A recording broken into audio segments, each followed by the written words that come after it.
অংশগ্রহণ করলো, সে কিনা সে উইনার হলো, সবকিছু হলো, পরীক্ষায় পাস করলো, কিন্তু শেষের দিকে একটা ডাক্তারি টেস্ট করায়।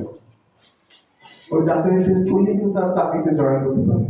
তো ডাক্তারি টেস্ট করার সময় যদি কেউ মাদক গ্রহণ করে ধরা পড়ে, তাহলে এত লেখাপড়া করে এত পরীক্ষা দিয়ে শেষ বেলায় যে শুধু একটা পরীক্ষা 5 মিনিটের মতো লাগে, যদি কেউ এরকম ধরা পড়ে তাহলে তার জীবন ব্যর্থ। তাহলে আমরা কত ভয়াবহ চিন্তা করতে হবে, তাহলে আমরা কখনোই ড্যাড নিব না, কারণ বিভিন্ন অসুখ হয়ে থাকবো।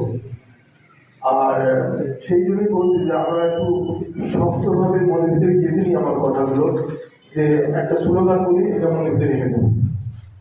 পরবর্তী আমরা শপথ বাক্য পাঠ করবো, সেটা মনে রেখে দেবো। স্কুলে আমাদের সে মুখে মাধ্যমকে বলি না, এই লাইনটা মনে রাখতে হবে। যে মুখে মানে যে মুখটা আমার মা রাখতে কত মধুর টাকা, সেই মুখে আমি কেন একটা অখাদ্য বা একটা খারাপ জিনিস নেবো। চারটি বিষয় নিয়ে, সেটা হচ্ছে যে যারা মাদকাসক্তি,